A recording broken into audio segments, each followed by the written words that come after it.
C'est une mission marquée par plusieurs panels de haut niveau au cours desquels le ministre des Affaires étrangères a porté la voix de la Côte d'Ivoire. Le maintien de la paix et de la sécurité internationale, but et principe énoncé dans la Charte des Nations Unies,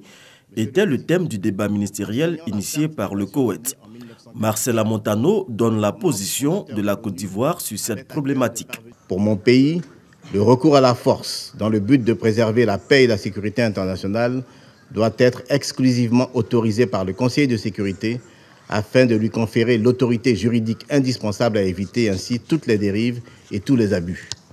Le ministre a rencontré les ambassadeurs représentants permanents des pays du P5 à l'ONU, dont celui de la France, François Delattre, et la représentante des États-Unis, Nikki Haley.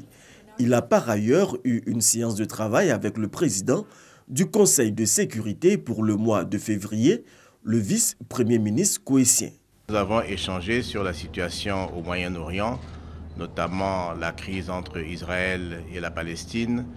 la crise au Yémen, le problème avec le Qatar, et nous nous sommes accordés pour dire que le dialogue doit être la seule arme qui préside à la résolution de ces conflits. Évidemment, en tant que représentant de l'Afrique de l'Ouest et du continent africain au Conseil de sécurité, nous avons abordé les différents problèmes auxquels le continent est confronté, notamment la crise en Guinée-Bissau, au Mali, en République démocratique du Congo et en République centrafricaine. Nous nous sommes accordés sur la nécessité de faire en sorte que ces crises ne soient pas inscrites à l'agenda du Conseil de sécurité pendant des décennies, comme c'est le cas de nombreuses crises dans notre monde aujourd'hui. Et la Côte d'Ivoire, le Koweït et les autres membres non permanents, avec le P5, vont s'engager à faire en sorte que des solutions rapides soient trouvées à la résolution de ces crises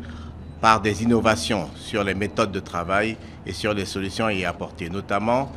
l'interaction entre le développement, l'amélioration des conditions de vie des populations et la situation de crise de certains pays. Autre temps fort de cette mission, une audience avec le secrétaire général de l'ONU, Antonio Guterres, et une autre avec le président de l'Assemblée générale de l'ONU, Jaroslav Lajčák.